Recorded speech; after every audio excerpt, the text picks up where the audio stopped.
everyone. What's up, everyone? Arif here, and it is your Daily Chat Season 7, Episode 2 for January the 4th, 2022. And the video is coming out a little bit late today because I was waiting for the rest of the news to come in that's worth talking about, or even seeing if there is anything worth talking about, for CES Day 2. Now, I did skip over yesterday because Day 1 is really kind of a nothing day. Day 2 is when the conference really kind of kicks off. And that is no truer statement than right now, today, because, well, the two biggest things worth talking about are NVIDIA and AMD. We got some big news today. To kick it off with, we're actually going to start with NVIDIA. Even though AMD did go first, we're going to start with NVIDIA. NVIDIA finally has announced and confirmed the 3090 Ti graphics card. This thing is an absolute behemoth, and unless you were born with 6 kidneys, you're probably not going to get one. Ever. Just make your peace with that. But that's not to say your poor ass can't have something else, because they did release a new poor person card called the 3050. Now, of course, they're touting it's going to be faster than, all the other cards that were in similar class levels, but that doesn't matter. It's a nice, low-budget, easy card. It has enough RAM in it, but the biggest thing about it all is the fact that its MSRP is $250. We have seen NVIDIA increase the price of their cards quite a bit in the last 2 generations.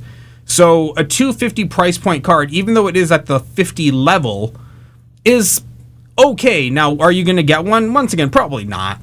And you're seeing people go around Twitter and commenting that they should just rebrand these as crypto cards.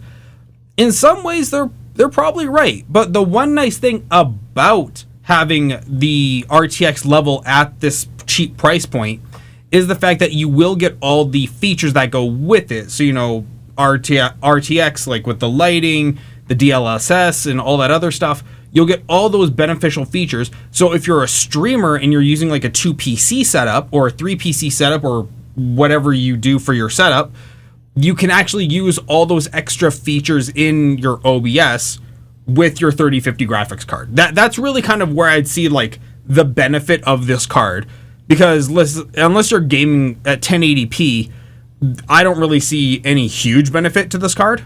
Now, the numbers still have yet to come out, but I just don't see it unless you're still gaming at that 1080p level, which, if you are, really any card will do you at this stage in the game. But that's not to say that was the end of NVIDIA's little showcase. They also did a very extensive piece on their new virtual assistant for your car. Since AI-driven cars and EVs are becoming so big and so popular now, and we know that our end goal is to get to full level, no steering wheel, autonomous cars, they unveiled their little concierge assistant that they're integrating with cars now. And of course, they're partnering with somebody who matters, Mercedes-Benz.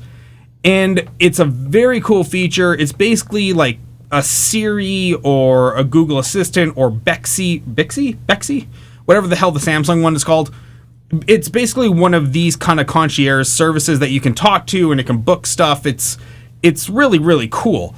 The only thing I can say for certainty is on day 1, you can absolutely expect, if this thing comes out at 8 a.m., you can 100% expect at 6 p.m. that you are going to get a story of somebody trying to have sex with this assistant. 100%. It is just how we all know it's going to go. But yes, they are partnering with a lot of car companies to bring this technology to them. They're creating a whole suite of products that if companies want to build their own stuff using their infrastructure, they can.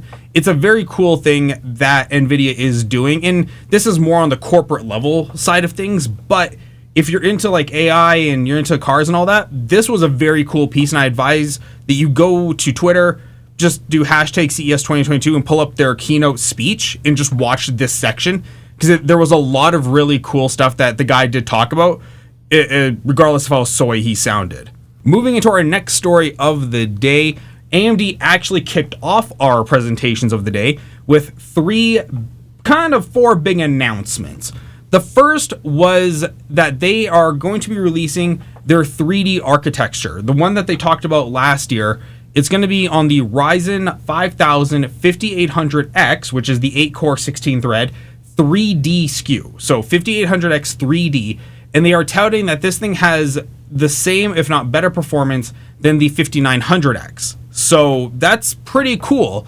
And if you can't afford to get a 5900X, now you can actually go and get a Ryzen, what is basically a Ryzen version of the i7, and pretty much be good right there. But that wasn't the end of it, of course, because we actually got announcements for the Ryzen 6000 laptops. You might be wondering what that is. Well, AMD is doing the smart thing this time. They learned from the 4000 debacle that they are going to do an offset SKU number set. So the 6000 is going to be the laptop series, and then we actually got the Ryzen 7000 announcement, which is going to be coming in the second half of 2022. So if you're on the fence of if you should build a new computer yet or not, I am actually going to advise you that you don't build a new computer right now, because not only are we getting the Ryzen 7000 series, but it's actually going to come with a new socket, the new Ryzen AM5 socket. So if that's where you're kind of at, I highly advise you, if you can hold off, hold off. Wait for this to come out so that way you get all the more modern features of PCI Gen 5, DDR5, all that stuff. Get all the features while you can if you're going to drop the cash on it.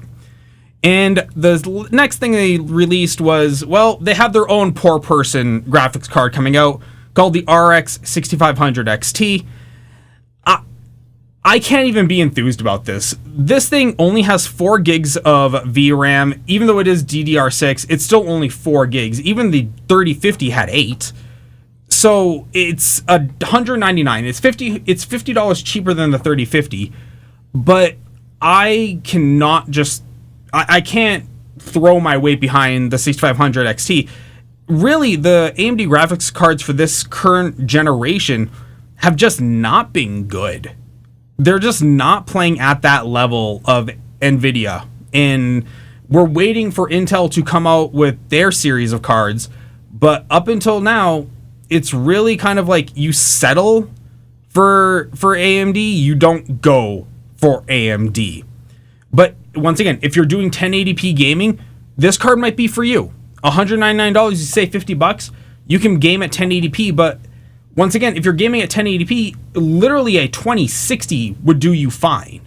So you're not really gaining a whole lot from this. They're not coming out with any of those cool features like RTX broadcast or any of those other kind of like ancillary packages that you can use your graphics card's technology on those packages. But once again, that one is up to you. Our final story is Apple is a $3 trillion company? What? How? Well, I know how. They charge for bloody everything now. But what was really surprising was actually not that it was $3 trillion. That's only to be expected. What was really crazy to me was how long it's been. Because to me, it felt like yesterday that they hit $1 trillion. I didn't even hear when they hit 2 trillion. And now they're at 3. But apparently they hit 1 trillion all the way back in like 2018. And then they skyrocketed up in 2020. They got to 2 trillion, and now they are up to 3 trillion. That's crazy. But how does that affect you? It doesn't. It's just a really cool kind of factoid. But yeah, these companies, man, Microsoft, Google, Tesla, they're all getting up there. Those values are getting sky high. It's kind of in that same vein, if you ever played World of Warcraft, like the damage inflation. Those numbers are just getting real high to the point where we might be expecting a big crunch coming out soon. But that was just a kind of like a fun little factoid. But there you go. Those are the big things for CES Day 2. I hope you guys enjoyed this video. If you did, hey, give me a like, comment, share, subscribe. And other than that, I will see all of you tomorrow for CES Day 3.